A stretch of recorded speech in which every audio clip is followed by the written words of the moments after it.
Avria, ang sinaunang reyna ng Eteria, hindi ka panipaniwalang sinasabi. Matagal nang lumipas ang kahariang yun. At itinuro ito sa amin ni Akil doon pa. Ito ba ang Avria na itinutukoy mo, Cassiopeia? Hindi ko lubos maisip kung papaano mangyayari ito nang wala akong ibang nakikitang patunay. Maniniwala ba tayo sa sinasabi niya?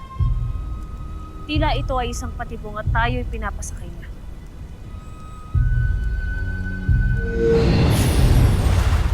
Mga warka! Time for research. Wala kayong magana.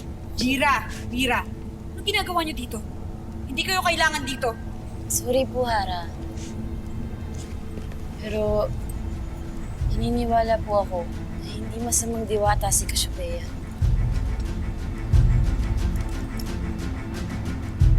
Isa po siya sa atin. Pamilya natin.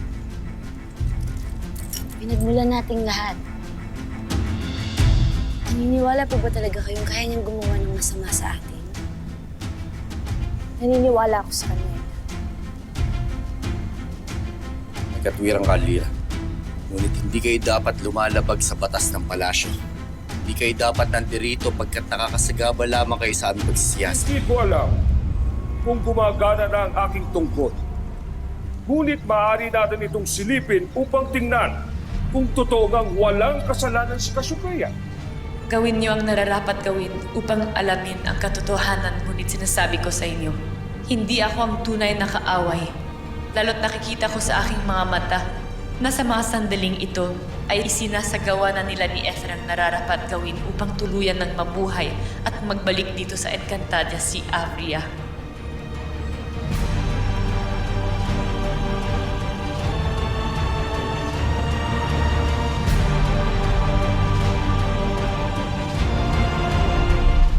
Nagpapasalamat ako sa inyo, Mira. Of course naman po, great grandma Cassiopeia.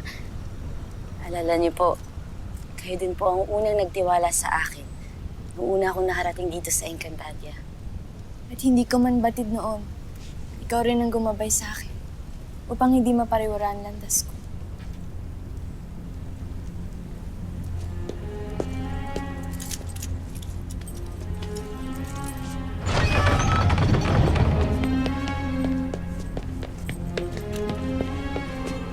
Mga sangre.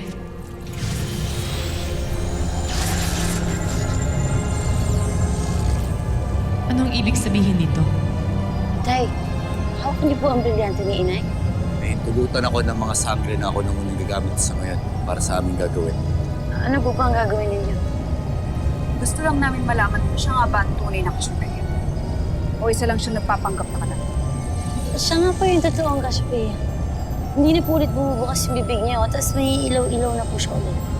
Hindi pa rin ito patunay, Lyra. Pagkat kaya ko rin gawin ito kung magpapalit ako ng wangis.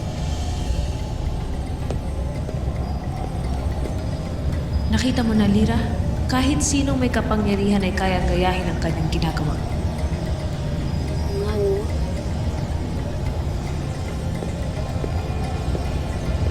Hindi ako nagsasabi ka nun. Wala kang dapat ipangamit. Mga brilyanteng nagmula sa kapangyarihan ng Bathalang Henry. Nililiti sa inyong harapan si Cassiopeia na siyang naninindigan na hindi niya kayo pinagtangkaang nakawin. Nagsusumamo ako sa inyo. Kung nagsisinungaling si Cassiopeia, itupukin niyo ang kanyang buhay.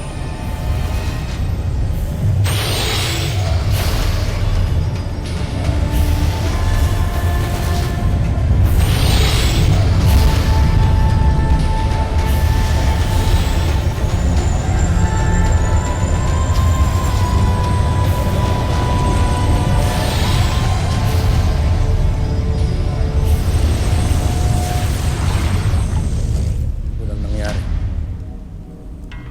Sapagkat totoo ang mga sinabi ko noon, hindi ako ang kalaban ninyo. Wala sa akin ang ikalimang brilyante. Naniniwala na ba kayo?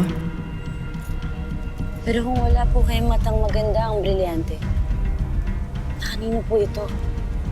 Na kay Avria, na sa mga sandaling ito ay natitiyak kong ginamit na ang brilyante para buhayin ang kanyang katawan upang maging ganap na ang pagbabalik ng reyna ng Eteria.